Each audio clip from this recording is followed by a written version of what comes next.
So, yeah, St. John's. So we're coming up to St. John's. This will be on the 24th. So we can already feel this a little bit now out in the elements.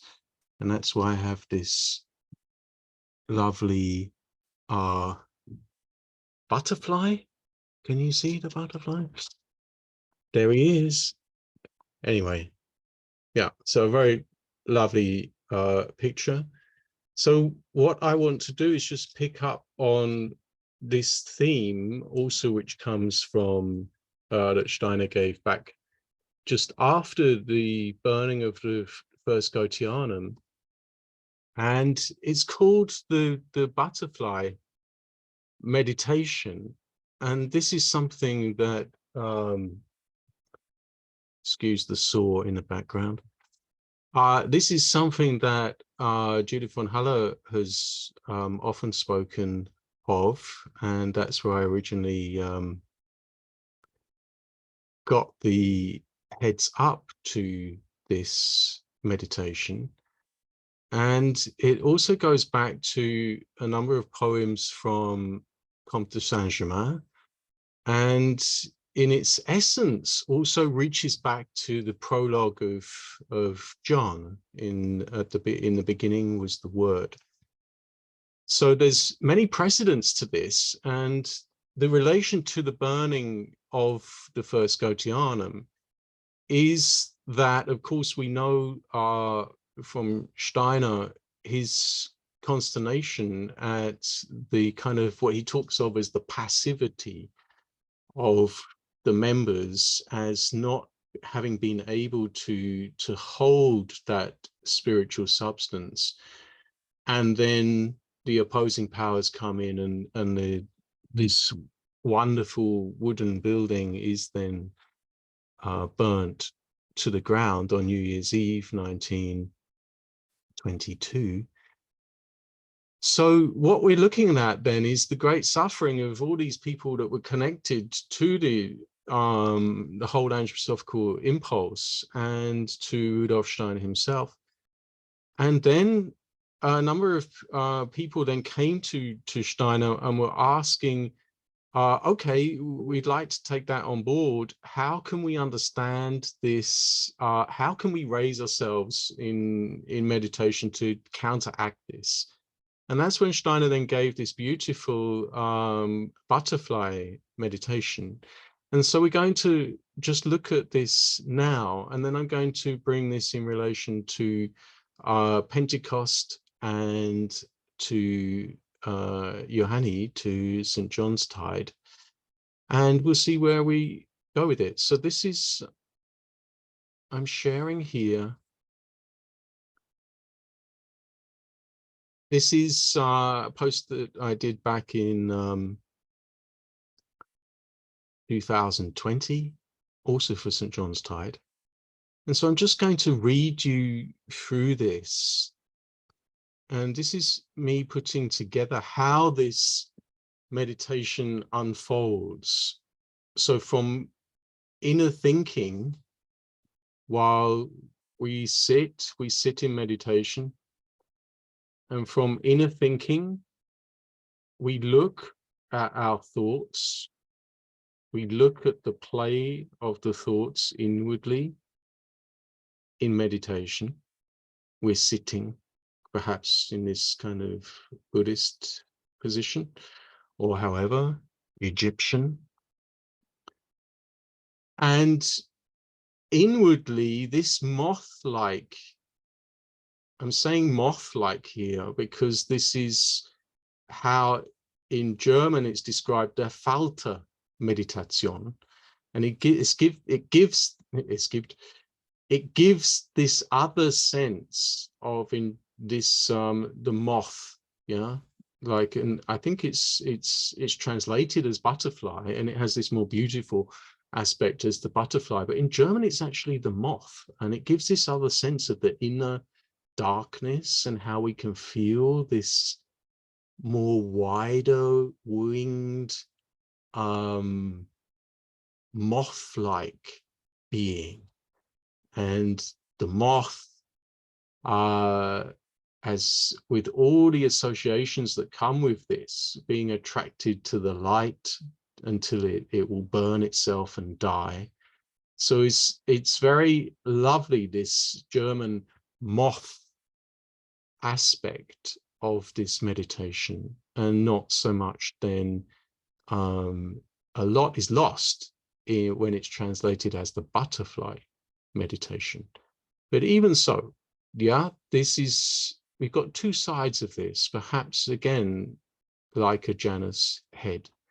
The moth, maybe the inward view of these things, and the butterfly, the outward, of how something arises from its cocoon to fly out into the elemental sensual world around us.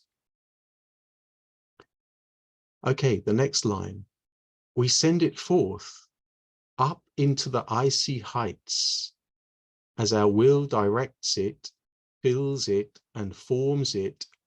Our thinking, our moth of the night, becomes a bird. So let's just think of this inwardly. We collect this moth idea, we send it up into the far reaches of space, which we are kind of called to do very much at this time of year. We sense the widths of cosmic space. And the higher we go, we feel this icy coldness. And our will, we keep on moving this inwardly. We fill it, we form it. And as this thickens, this moth, we thicken it and we drive it in our will. And this forms the wings and feathers of how it transforms into a bird. So up through the sun to the stars. So I'm just going to come back so you don't read. Up through the sun to the stars. Through the sun. Sensing how we can become one with the sun, and then how something new opens up when we push through it. We consider our thinking, our impulses. We behold ourselves in the world, our will impulses, from a spiritual perspective, striving toward understanding. Now we can take that, that's already gone back to the whole inner process. And it's a quite intellectual description. Okay, but I'm just saying that to get us on board with this whole inward journey. Okay, but that's the pushing then of your bird through the sun to awaken to the starry world that is then through it. So we continue to reflect. We sense our deeds and the path of evolution of the world around and below us. And our bird is drowned in the vastness of the spiritual worlds we would contemplate, in a sea of unfathomable spirit. So this is a description here of how, in this sense of this great starry world, of the spiritual world all around us, is like a huge spiritual sea. And this is where we take our bird that has gone through the sun and we drown it in that great sea. We bring that part of ourselves to death. Yeah, we push it with our will into the deeper into the body, into that awakening sea of the spiritual world. Yet our work is only half done. Now we turn. Now we engage our feeling life.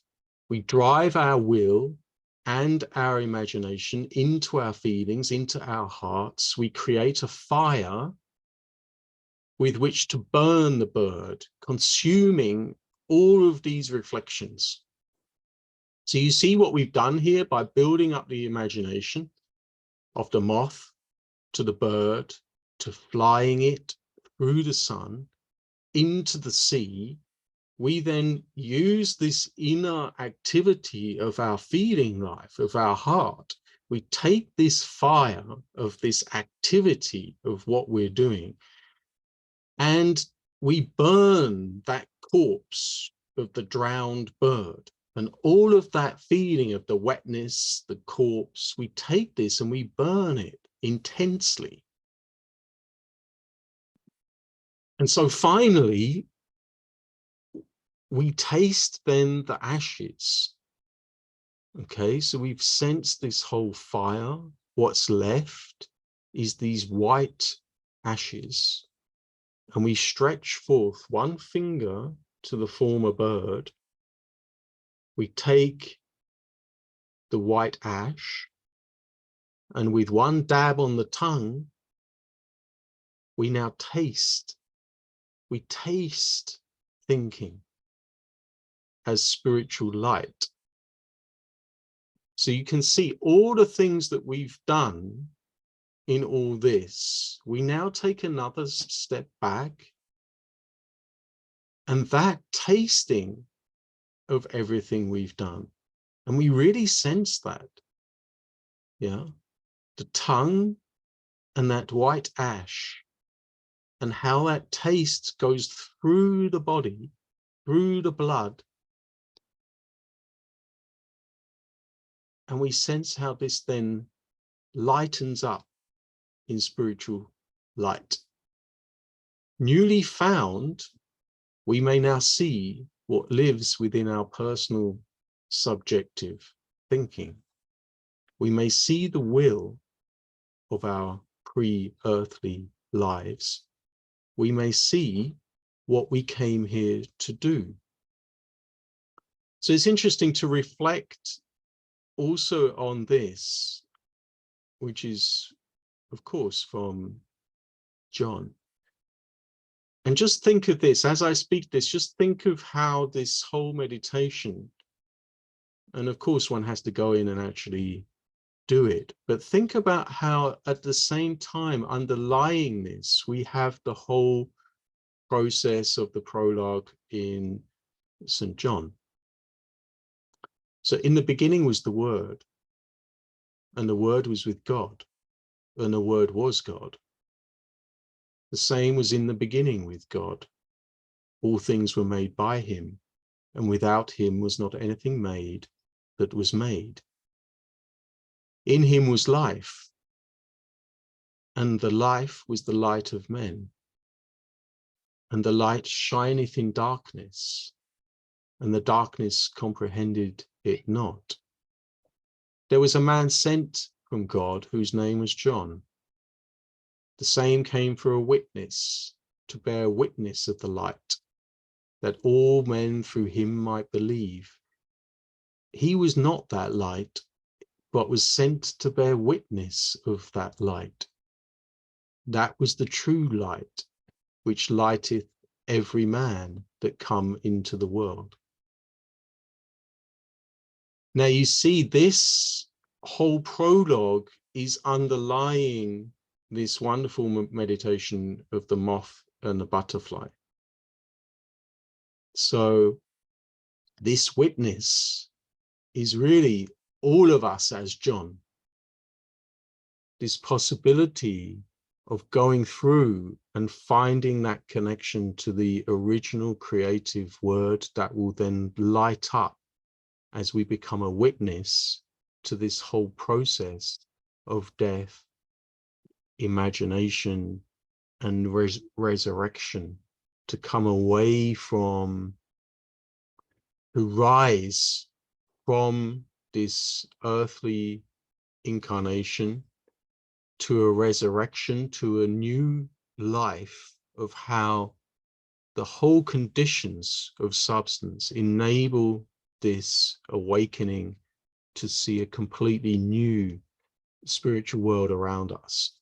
And this is also very, in a very lovely way, reflected in the movement from Pentecost to St. John's, which we will come to. And this is just a quote here from Judith von Haller. The butterfly meditation, we can say this conclusively, is capable of moving us to artistic deeds in the Goetheanistic anthroposophical sense.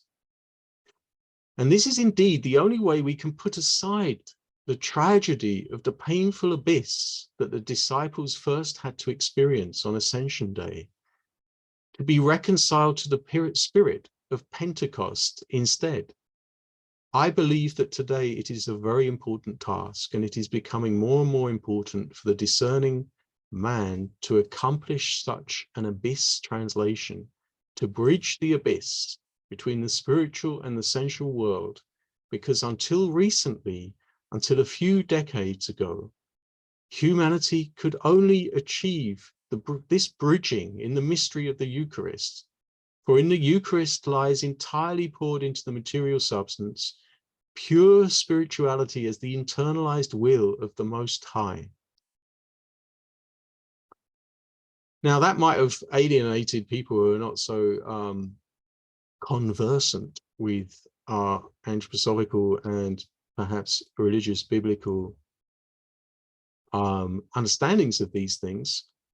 And that's fine, because what we're going to do is just move on and just look at how this is expressed in two other ways. So one is Shakespeare's A Winter's Tale. And what we're going to look at here is a text between the shepherd and the clown, and just look at how this relates to this process of what Judith von Haller here is describing as Ascension and Pentecost, and how this relates to the heights from where we come to see these things of death and resurrection, and how the heights of St. John's, which is the highest point of the year, the summer solstice, how we can look down from this vantage point, and how we can then, in this, and again, I'm hesitant to use the archangelic terminology, but of Uriel, of how deeds come to be judged. And Steiner says here, at this time, when we're looking at St. John's Tide, we're looking at how substance is thickened, hearts shall be seen, and mistakes shall be rectified.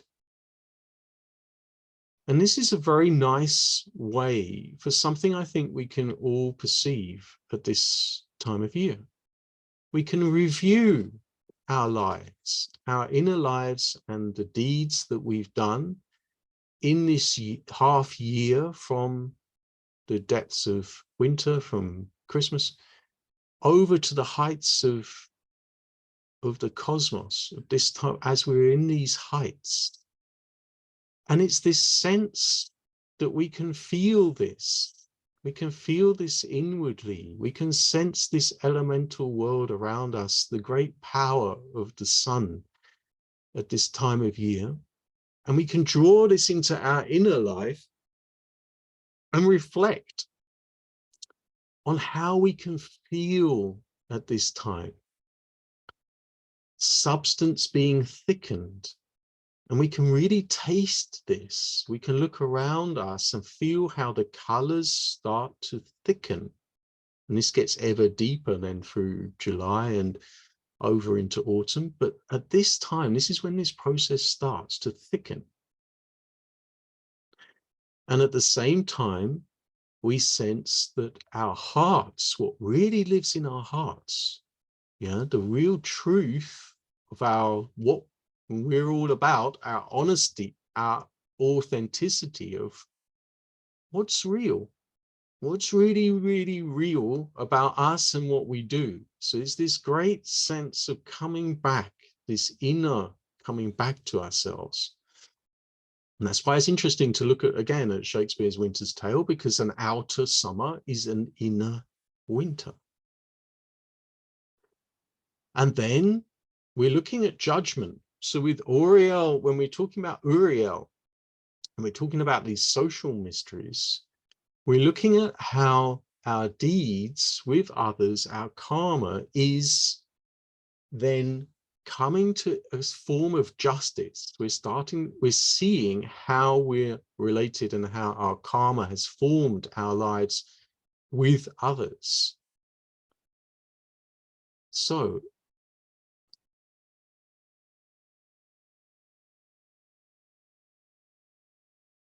there's a butterfly again. So yeah, I'm just going to share now. We're going to go over to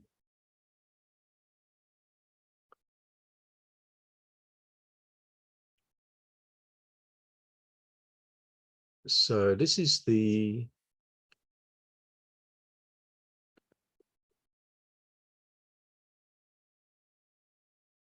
I'm just going to go over here to, and we're going to look at A Winter's Tale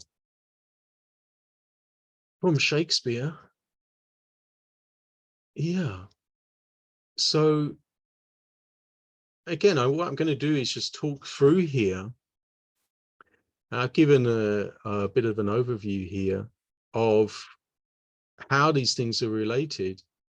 And we're talking here about a conversation that's going on in these two characters between St. John's Tide and this Pentecost. So we remember with Pentecost, the flames around the disciples' heads, and this gives them the ability to understand a different language, a language that where one can understand the other, regardless of the different language that they speak. Now we can take this very far. Okay, it's also like an elemental language. This fire is the possibility of understanding what the natural world is speaking to us, as much as those heights of creation, the other human beings around us, as much as what they are saying to us. So it's like a kind of new way of seeing the truth that lives in us and in the relation to the other people around us. And this is the idea of Pentecost. And again, it's something I think that we can sense. Yeah, we can sense it elementally at this time of year.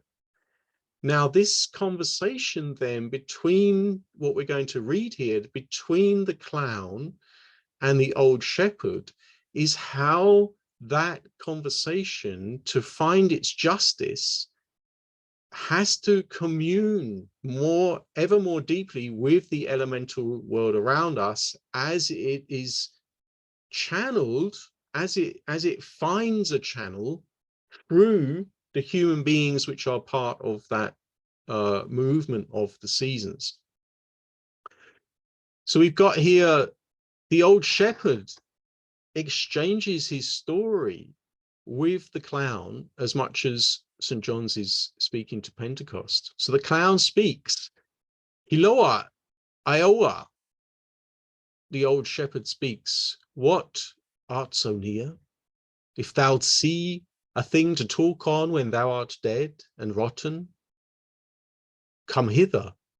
What ailst thou, man? Clown, I have seen two such sights, by sea and by land, but I am not to say it is a sea, for it is now the sky. Betwixt the firmament and it you cannot thrust a bodkin's point.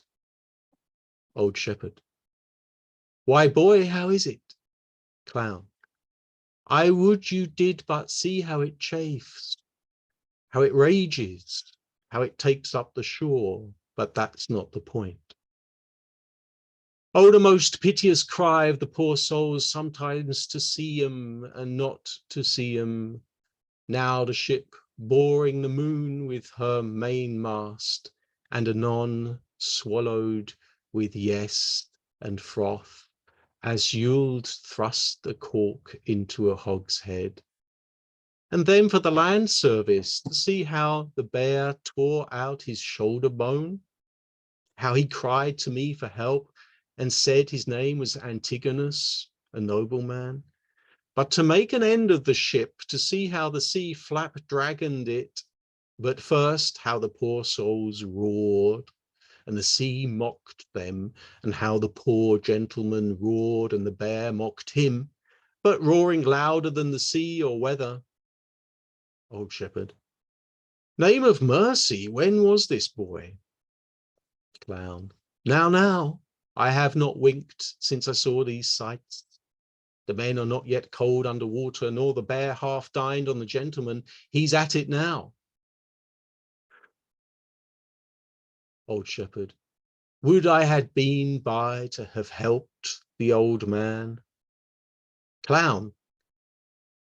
I would you had been by the ship's side to have helped her. There your charity would have lacked footing.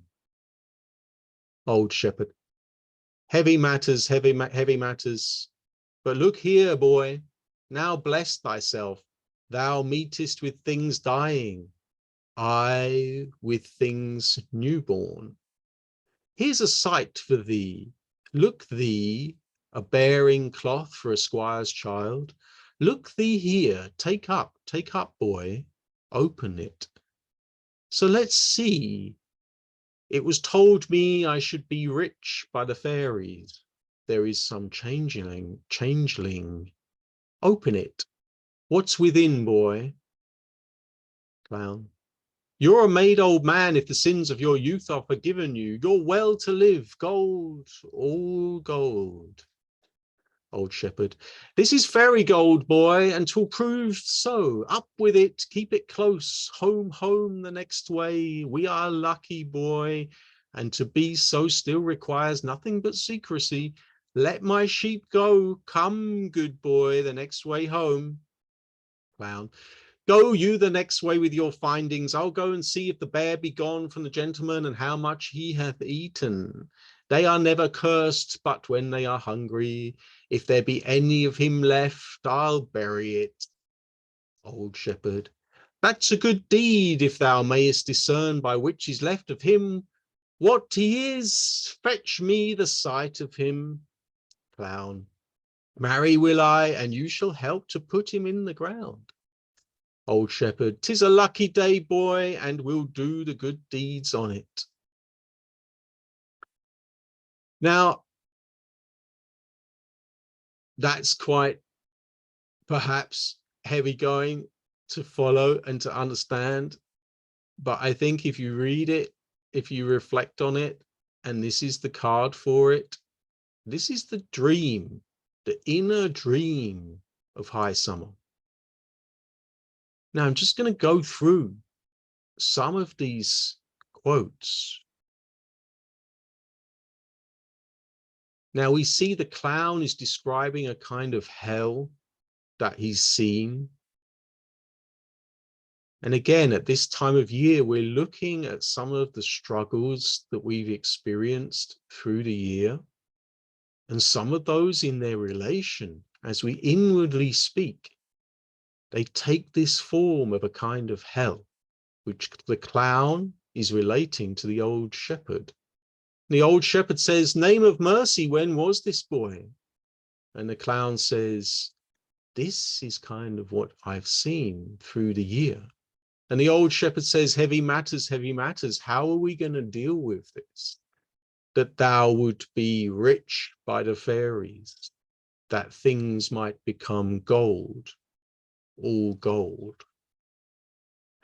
And this is the gift that we're looking through this sense of judgment, through this sense of speaking with the elemental world as it wakes up to our inner sight in this transition from Pentecost to St. John's.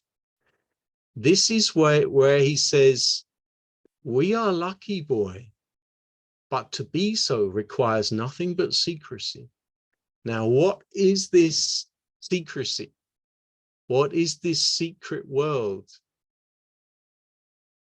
And I think if we reflect on everything we've been speaking of here, this secret world is the inner world that opens up before our spiritual gaze.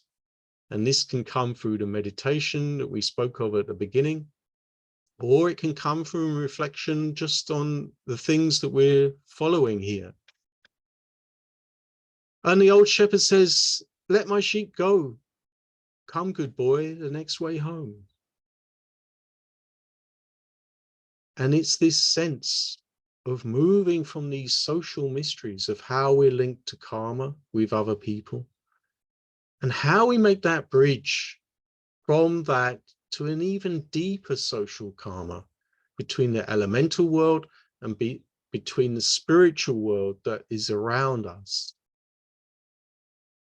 You can read then towards the end and the rest of the text and just think over that, especially also in relation to the bear and how they bury those that are dead in this situation, and how all this is also an elemental process. So if you reflect on this poem too, this excerpt from A Winter's Tale from Shakespeare, and the whole plays, it's kind of Shakespeare's masterpiece at the end of his whole oeuvre. So it's really worth reflecting on how the other pieces are also intertwined in this whole piece. We have the whole story within it of elements of Macbeth, also of Hamlet, and of, well, all the plays, The Tempest, Pericles, coming to a kind of peak, a kind of fruition here, which in a very, very lovely way is also this whole process of coming up to the heights of St. John's. So I guess to wrap it all up, I'd just like to come back to this question of the poem from Steiner at the beginning, and I'm just going to share as a final thing. This is a relation here to what's going on at the moment. So, and this is the St. John's conference that we'll be putting on starting next week. And this is all the details are here. So if you have interest in joining the conference, I'd encourage anyone who's got interest in any of in this whole subject, who wants to come and ask questions about this or get involved. We have a whole initiative that works with these ideas and looking at meditation in the course of the year. And if you want to get involved, or if you have any interest in following the newsletter that we have, or if you want to work with me personally, that's also something that I offer. So if you want to look at any of these things, I would encourage you to do so. This is my Facebook page. You can find me on this. This is the advert for the St. John's online conference. And this is where I've put in this quote from Steiner: substance shall be thickened, hearts shall be seen, mistakes shall be rectified or brought to justice. And to finish off, this is another lovely one from Rudolf Steiner, which very much speaks to this time of year. In the color glanz the ether sea, the human soul carries the light, being of weaving spiritual woof, and fructified, ripened it strives. In the dark color of depth space, out the light thirsty soul, needy is the nature of spirit that waxes strong out of the soul being. Needy too, the human soul, in world ever the might of the light